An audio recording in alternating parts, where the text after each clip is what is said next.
आज की कहानी आपके दिल को छू जाएगी और आपको गहराई से सोचने पर मजबूर कर देगी। अक्सर हम अपनी नाराजगी या गुस्से में कुत्ते का नाम लेते हैं, जैसे उसकी कोई अहमियत नहीं हो। अगर किसी को अपमानित करना हो तो भी कुत्ते का नाम आ जाता है। लेकिन कभी सोचा है, कुत्ता जो हमारी वफादारी का प्रतीक है, उसे हम अपनी दुनिया के सबसे निचले पायदान पर क्यों रखते हैं? सोचिए, क्या यह सही है?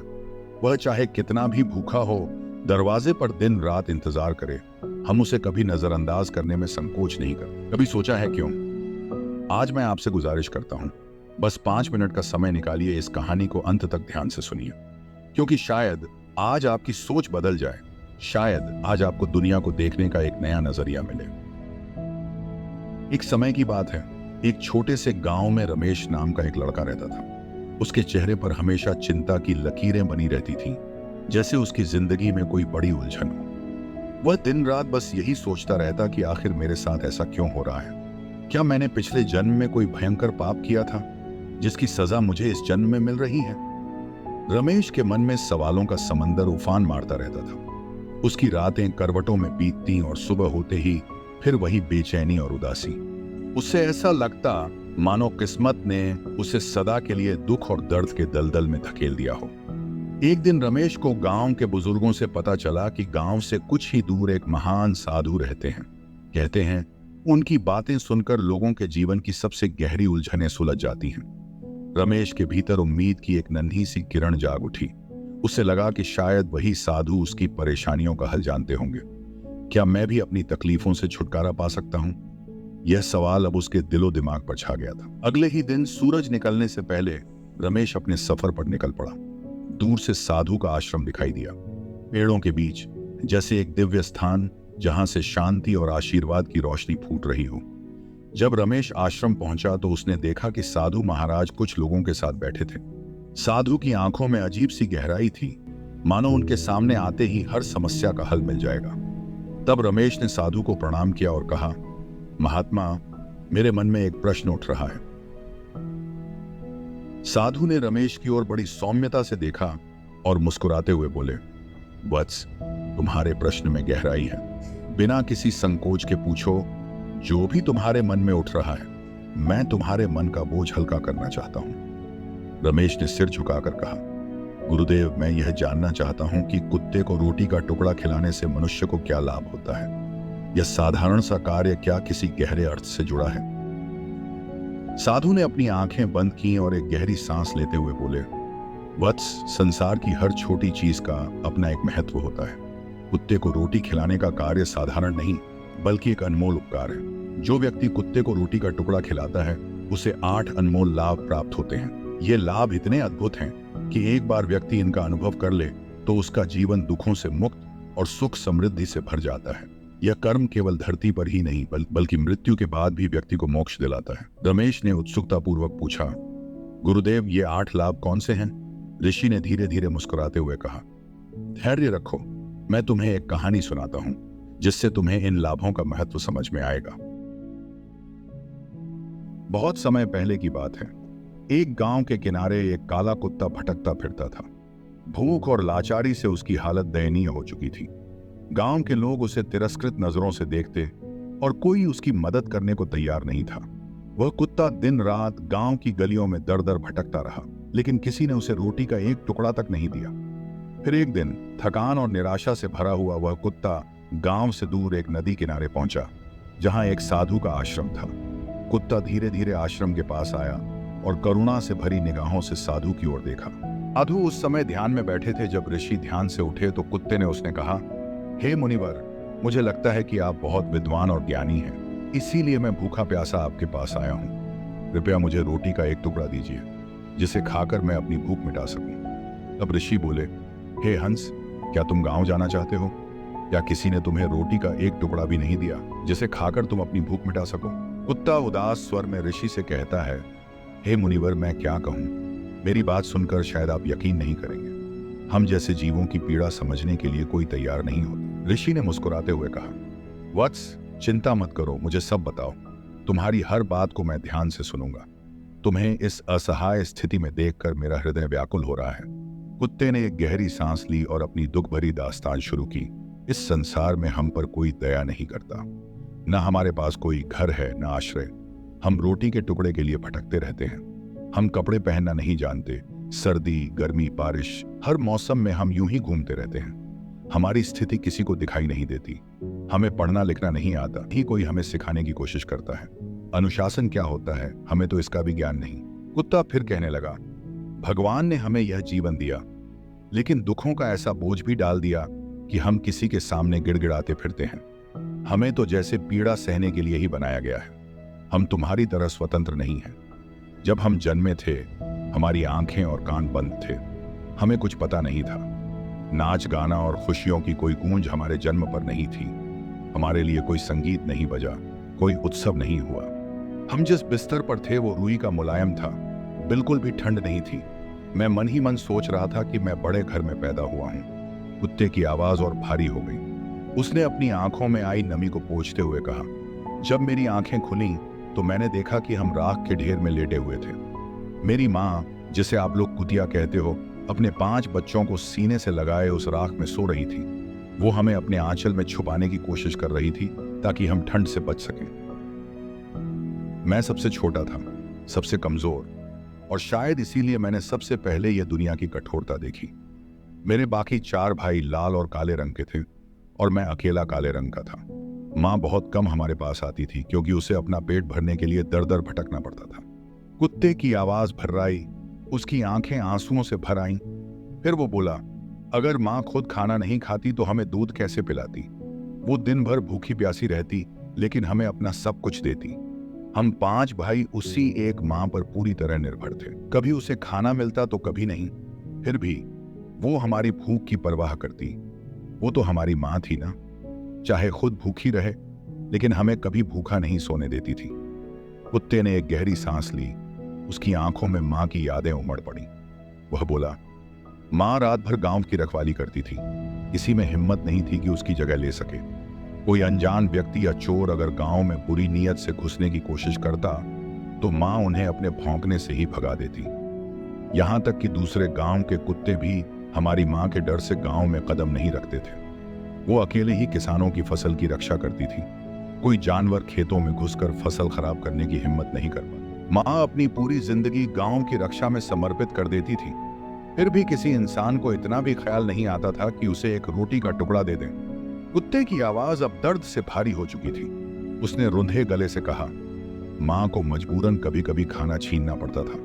कई बार लोगों ने उसे डंडों से पीटा, उसे भगा दिया। उस दिन वो बेचारी भूखी थी, प्यास से तड़प रही थी, पर किसी ने भी उसकी हालत नहीं समझी।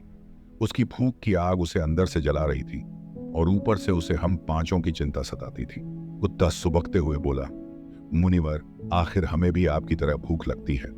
हम भी दर्द महसूस करते हैं। माँ का जीवन ऐसा संघर्ष बन गया था कि हमें पालने के लिए वो अपनी जिंदगी दांव पर लगा देती थी, पर किसी ने उसके त्याग को नहीं समझा।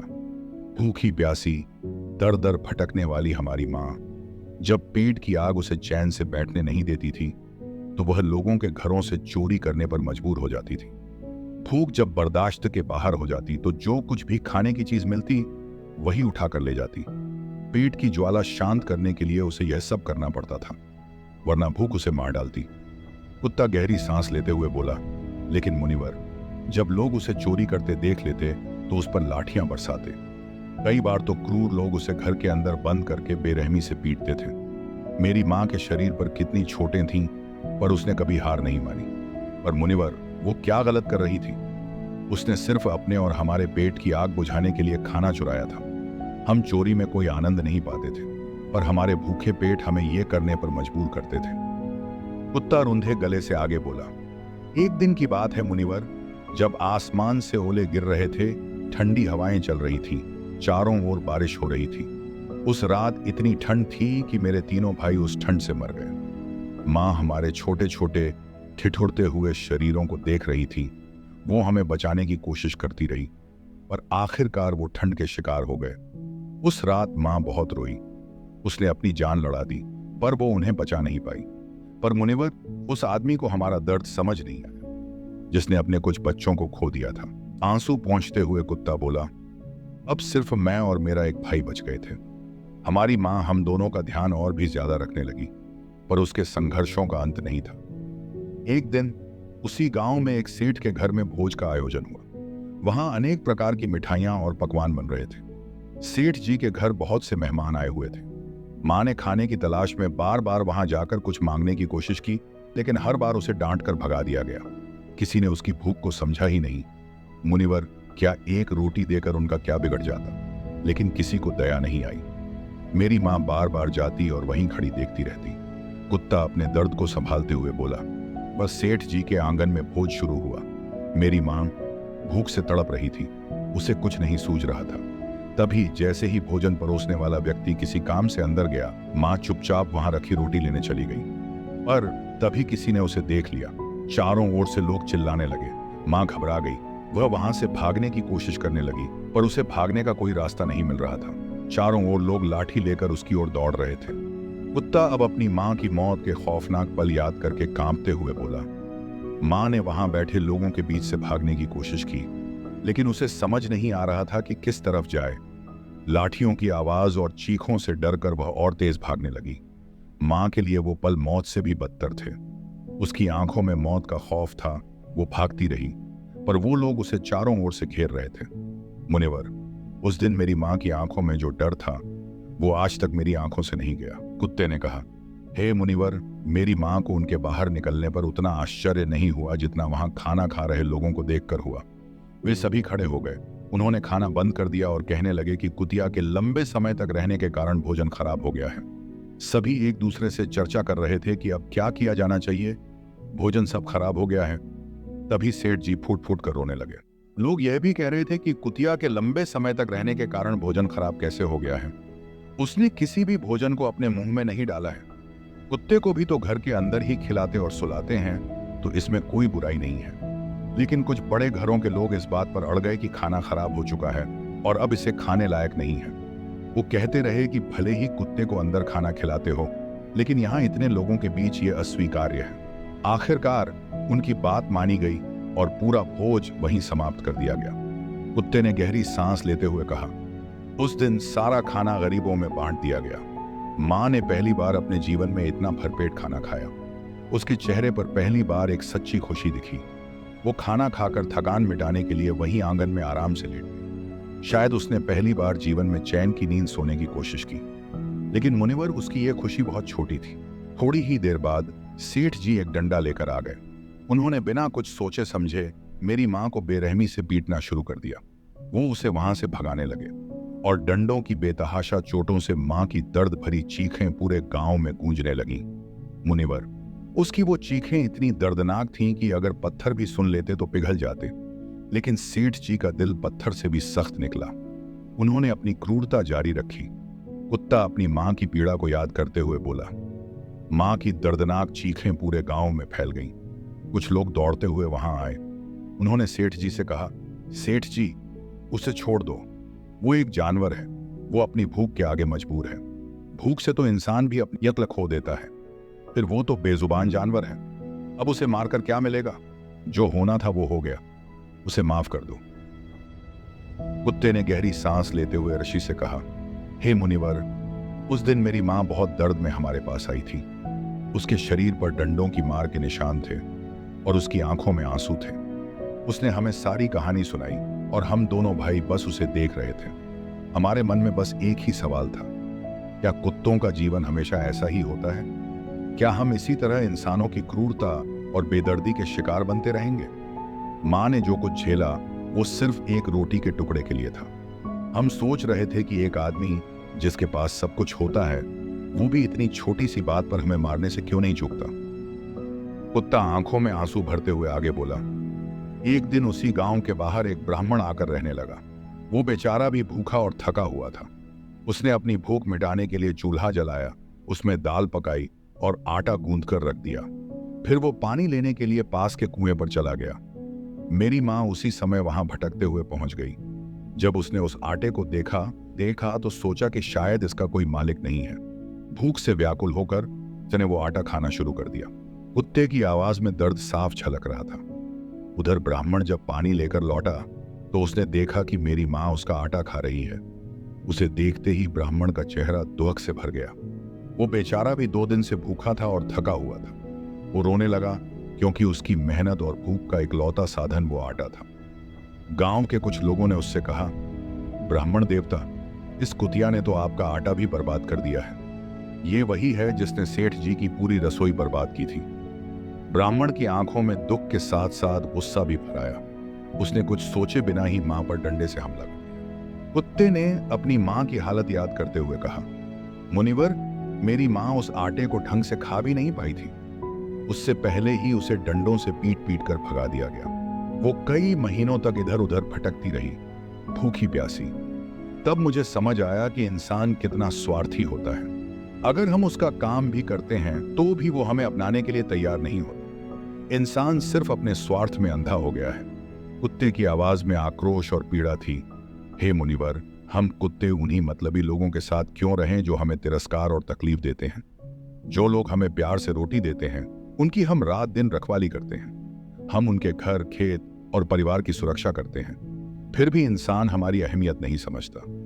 हम सिर्फ उनकी नजरों में जानवर हैं, लेकिन हमारी वफादारी और सेवाओं का मूल्य कोई नहीं जानता।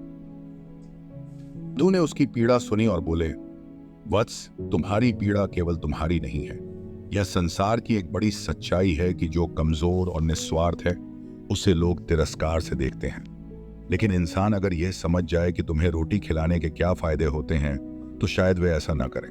साधु ने करुणा भरे दिल से कुत्ते को रोटी का एक टुकड़ा दिया। कुत्ता, जो भूख से तड़प रहा था, रोटी के टुकड़े को देखकर भावुक हो गया। उसकी आंखों में आंसू थे, मगर इस बार वे आंसू पीड़ा के नहीं बल्कि राहत और कृतज्ञता के थे। उसने रोटी खाई और साधु के चरणों में गिर पड़ा। साधु मुस्कुराए और बोले, वत्स, यह सिर्फ एक टुकड़ा रोटी नहीं है, यह प्रेम और दया का प्रतीक है। जैसे ही यह दृश्य गांव वालों ने देखा, उनमें से कुछ लोग धीरे धीरे साधु के पास आए। उनमें से एक आदमी ने कहा, हे साधु महाराज, आप इन कुत्तों के प्रति इतना दयालु क्यों हैं? ये कुत्ते बड़े ही पापी और दुष्ट हैं। कुछ दिनों पहले ही इन्होंने सेठ के भोज को बर्बाद कर दिया था और यह यहीं नहीं रुके। इन्होंने एक साधु के लिए बनाए गए भोजन को भी झूठा कर दिया। ऐसे दुष्ट कुत्तों को अपने पास क्यों रखते हैं? साधु ने उसकी बातें सुनकर गंभीरता से मुस्कुराया।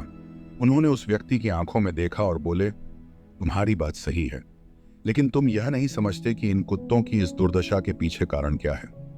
भूख एक ऐसी चीज है जो किसी को भी राक्षस बना सकती है, चाहे वह इंसान हो या जानवर। तुमने इन्हें भूखा छोड़ दिया और अब इन्हें दुष्ट कहते हो। गांव वालों ने आपस में कुछ बातें की, लेकिन कोई उत्तर नहीं दे पाया। साधु ने गहरी सांस ली और बोले, भगवान ने सभी जीवों को समान बनाया है। इंसान, जो सबसे बुद्धिमान है, उसका कर्तव्य है कि वह अपने से कमजोर प्राणियों की सहायता करे। भूख इंसान को भी लगती है और जानवर को भी। अगर तुम इन्हें रोटी डाल देते तो यह कभी पाप नहीं करते। साधु ने तब एक गहरी और रहस्यमयी बात कही। भगवान ने एक प्राचीन नियम बनाया था, पहली रोटी गाय के लिए और आखिरी रोटी कुत्ते के लिए। लेकिन आज इंसान अपने भोग विलास में इतना डूब गया है कि उसने यह नियम भुला दिया। क्या तुम जानते हो, कुत्ते को रोटी खिलाने मात्र से तुम्हारे सारे पाप समाप्त हो जाते हैं। इस पर गांव के लोग चकित हो गए। उनमें से एक ने हिम्मत करके पूछा, गुरुदेव, यह कैसे संभव है? क्या कुत्ते को सिर्फ एक रोटी खिलाने से सच में हमारे पाप समाप्त हो जाएंगे? साधु ने उनकी ओर देखते हुए एक रहस्यमयी मुस्कान के साथ कहा, आज मैं तुम्हें कुत्ते को रोटी खिलाने के 8 ऐसे रहस्यमयी लाभ बताऊंगा जिन्हें जानकर तुम न केवल अपने पापों से मुक्त होगे, बल्कि अपने जीवन के हर दुख और संकट से भी छुटकारा पा सकोगे। सुनो ध्यान से। जब घर में पहली रोटी गाय के लिए बनाई जाती है और आखिरी रोटी कुत्ते के लिए, तो इससे इंसान के जीवन में सुख और समृद्धि आती है। मुनि ने बताया, भगवान ने इस नियम को स्वयं बनाया था, लेकिन इंसान अपनी भोग विलास की इच्छाओं में फंसकर इसे भूल गया।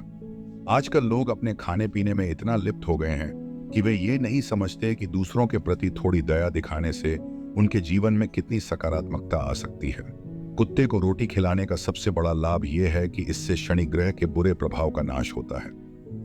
उन्होंने आगे समझाया, जब शनि ग्रह अपनी बुरी दृष्टि डालता है तो आदमी का जीवन बर्बाद होने लगता है। उसकी सारी मेहनत व्यर्थ हो जाती है, हर काम में बाधाएं आने लगती हैं। लेकिन कुत्ते को रोटी खिलाने से शनि के बुरे प्रभाव कम होते हैं। लोगों ने मुनि की बातें बड़े ध्यान से सुनी और अब उसकी आंखों में एक नई चमक दिखाई दी। मुनि ने कहा, जब किसी व्यक्ति पर शनि की महादशा शुरू होती है तो उसके जीवन में उथल पुथल मच जाती है।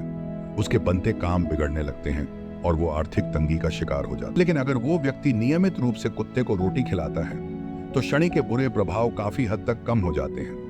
यही नहीं, उसके जीवन में फिर से स्थिरता आने लगती है। मुनि ने आगे समझाया, कुत्ते को रोटी खिलाने का दूसरा लाभ यह है कि इससे आपका भाग्य आपके पक्ष में हो जाता है। आपके घर के अंदर मौजूद नकारात्मक ऊर्जा का नाश हो जाता है। कुत्ते को रोटी खिलाने से घर का वातावरण शुद्ध और सकारात्मक हो जाता है, जिससे आपकी जिंदगी में खुशियां वापस आने लगती हैं। लोग मुनि की हर बात को बड़े ध्यान से सुन रहा था और लोगों ने मुनि से पूछा, मुनिवर, और क्या फायदे हैं कुत्ते को रोटी खिलाने के?